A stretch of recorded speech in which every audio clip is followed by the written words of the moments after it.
Une fois validé votre projet de création d'entreprise, la question qui se pose souvent après, c'est le choix du statut juridique. Premier point, qu'est-ce qu'on trouve comme forme d'entreprise? L'entreprise individuelle, dans laquelle on va retrouver les micro-entrepreneurs, les entreprises individuelles au régime réel, ou encore les entreprises à responsabilité limitée. On va retrouver également tout ce qui est forme de société, la SARL, le cas particulier de l'EURL qui est une SARL finalement à un seul associé, la SAS, avec son pendant la SASU qui est une SAS à un seul associé, et d'autres formes de société, comme la société en nom collectif ou la société civile. Quelle est la différence fondamentale entre l'entreprise individuelle et la société? Premier point, l'entreprise individuelle, le principe de départ, c'est qu'il y a ce qu'on appelle une confusion des patrimoines. C'est-à-dire que M. Martin, notre chef d'entreprise, a son patrimoine, a ses dettes, et l'entreprise Martin a son patrimoine, a ses dettes. Et bien dans le cas de l'entreprise individuelle, on ne fait pas de distinction entre les deux. C'est-à-dire que les dettes entreprises peuvent très bien être soldées par de la saisie d'un patrimoine personnel. Cas particulier malgré tout au sein des entreprises individuelles, l'entreprise individuelle à responsabilité limitée qui vous permet d'affecter une partie de votre patrimoine à l'activité de l'entreprise. Un véhicule, un ordinateur, du matériel, du mobilier, bref, tout ce qui concerne l'activité, tout ce qui est nécessaire à votre activité.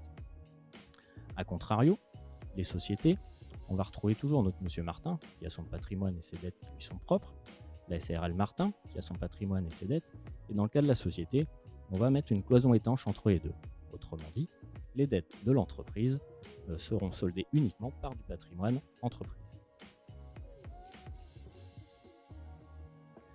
Premier élément de réflexion, donc, je choisis l'entreprise individuelle ou la société en fonction de ma situation personnelle, peut-être en fonction d'un statut matrimonial, si vous êtes célibataire, si vous êtes marié, si vous êtes pacsé, les conséquences de l'entreprise ne vont pas être les mêmes sur votre patrimoine.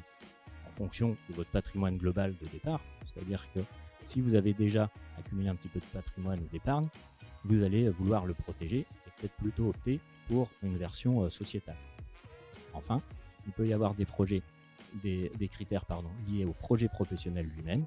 Si vous êtes plusieurs, inévitablement, il faudra partir sous une forme de société. Et puis, le statut juridique joue aussi sur l'image que vous renvoyez à vos partenaires, clients, fournisseurs, partenaires bancaires. Et il faut choisir aussi en fonction de ces problématiques commerciales. Une fois qu'on a fait ce premier choix, il faut s'interroger aussi sur votre protection sociale. Globalement, on va retrouver deux grandes catégories. Les travailleurs non salariés, de l'entreprise individuelle aux dirigeants de SARL, ou les dirigeants assimilés salariés, c'est le cas des dirigeants de SAS, ou le cas particulier des entrepreneurs qui se lancent en portage salarié. Premier point, en termes de coût de la protection sociale. Comment ça se passe?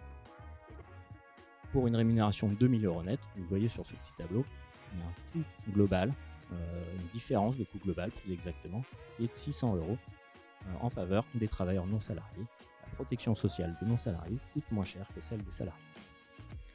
Une fois validé cet aspect coût, il faut aussi s'interroger sur la protection que vous donnent ces cotisations sociales. D'abord, d'un point de vue strictement Pôle emploi, c'est souvent une réflexion que les créateurs se posent. Je suis dirigeant SAS, je vais avoir des droits Pôle emploi en fonction de la rémunération que je vais sortir. Ça, c'est une idée reçue. Qu'on soit dirigeant d'une SAS, entrepreneur individuel ou dirigeant de SARL, vous n'allez pas vous ouvrir de nouveaux droits Pôle emploi.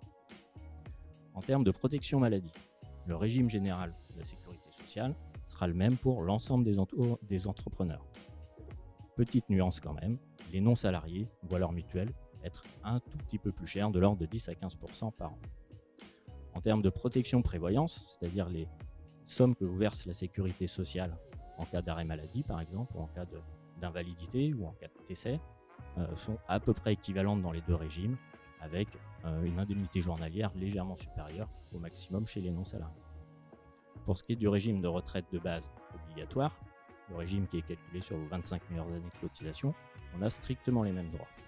Dernier point de vigilance, c'est que chez les non-salariés, SARL, entreprises individuelles, il y a beaucoup moins de complémentaires retraite obligatoires, donc il faut bien s'y préparer pour compenser cette perte de droits. Si je résume, il faut avoir validé son business plan, il faut savoir si on démarre seul ou à plusieurs. Il faut avoir effectivement pris en compte votre situation personnelle pour vous amener à choisir le statut de salarié ou de non-salarié, l'entreprise individuelle, et effectivement l'impact que ça aura sur votre impôt, sur le revenu, sur les sociétés.